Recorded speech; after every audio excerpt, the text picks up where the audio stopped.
मैं MLA हूँ, मेरे खिलाफ 2 UAP के केस है, 8 तारीखें मुझे हर महीने मिला। जम्मू एंड कश्मीर के आवाम को चोक किया, सफोकेट किया। आज भी मकान लोगों के अटैच हो रहे हैं, आज भी नौजवान 5000 जेलों में है, आज भी इस वक्त पासपोर्ट वीज़ा हज उम्रा जाने के लिए हमें इजाज़त नहीं है। मैं MLA हूँ, मेरे खिलाफ 2 UAP के केस है, 8 तारीखें मुझे हर महीने में लगती है। और आप अंदाज़ा नहीं लग सकते, 50 डिग्री गर्मी में तिहाड़ के जेलों में, जोधपुर के जेलों में हमारे नौजवान, उनके माँ बाप रहते हैं, रोते रहते हैं, उनके घर में वकील के देने के लिए पैसा नहीं होता, और वो लोग आपके खिलाफ नहीं हैं। जिन कुर्बानियों की जिक्र यहाँ सागर साहब ने किया, सैफुल्लाह साहब ने किया, 10,000 कश्मीरी मुसलमानों ने जिन्होंने कुर्बानियाँ दी, गोलियाँ दी आपके झंडे के लिए, आपके आइन के लिए, हमारे झंडे के लिए, इस मुल्क के लिए, इस जमहूरियत के लिए, जिसका आज आप फ़ायदा उठा रहे हैं। ये जो हमारी बहन यहाँ पे शगुन परिहार साहब है, इनके वालिद ने कुर्बानी दी, हम उनका मजाक नहीं बनाते, लेकिन मैं आपको ये बोल रहा हूँ, put the history right in the context sir.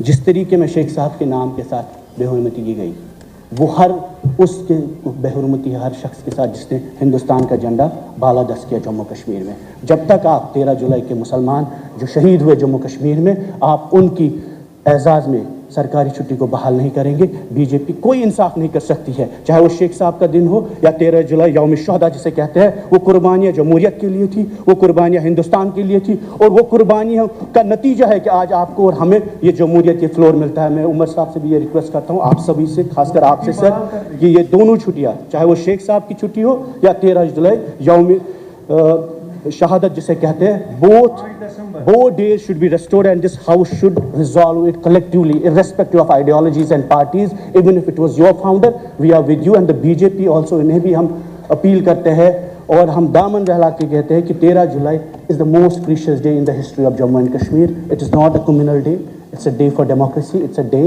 against the monarchy. उस वक्त जो पूरे शख्सी राज पूरे मुल्क में ख़त्म किया गया, वो उन शहादतों से वो डेमोक्रेसी आई, चाहे कि वो मुसलमान थे, वो कश्मीर के मुसलमान थे, लेकिन उसका गर्ज ये था कि 13 जुलाई की वजह से political awakening Jammu and Kashmir में एक शख्सी राज के खिलाफ हुए। महाराजा जम्मू का था, डोगरा था, हिंदू था, लेकिन उसका गर्ज मकसद ये था कि जम्मू के हिंदू को भी जमहूरियत मिले, उससे भी इतनी जमहूरियत मिले जितनी पूरी मुल्क में। Thanks of governors address.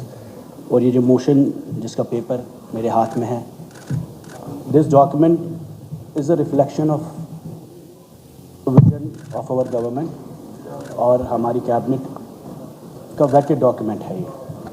शुक्रिया कहने के लायक, काफ़ी बीजेपी के लोगों ने बहुत तारीफ़ें भी की इसकी, कि this represents not only the vision of honourable chief minister but also the prime minister. और जबकि सागर जो दुख दर्द उन्होंने बयान किया, उससे ये साबित होता है कि आज भी जम्मू कश्मीर की सरकार कमज़ोर भी है और मुश्किलात से भी इनका सामना बहुत करना पड़ता है। हमें समझते हैं कि it is you have huge expectations. This is a paper of governance जो ऑनरेबल चीफ मिनिस्टर का हिस्सा है, आपके मैनिफेस्टो का हिस्सा नहीं है। हमें आप पे इल्ज़ाम तराशी नहीं करनी है, बट गर्ज कहने का मेरा ये है कि इस हाउस को जब 5 अगस्त 2019 को जितने फैसले किए गए वो हमारे खिलाफ किए गए, आपके खिलाफ किए गए, खासकर शेख साहब की लेगेसी के खिलाफ किए गए। और उसके बाद इस हाउस की शुरुआत, जब आपने बिजनेस रूल से कल बोला कि ये सवाल सजाद साहब का नहीं उठ सकता, ये सवाल उठ सकता है, ये भी सच है। रीऑर्गेनाइजेशन एक्ट में हमने इलेक्शन लड़ा, बट कहीं भी ऐसा हो ही नहीं सकता कि sentiments of people of Jammu and Kashmir, aspirations of people of Jammu and Kashmir can be contained because of business rules and reorganisation. अगर शेख मोहम्मद अब्दुल्ला ने यही सोचा होता तो ऑटोनॉमी की बात करते, तो उस वक्त जो उमर साहब ने प्लेबिसाइड का मेंशन किया तो कभी वो डिस्कशंस होते।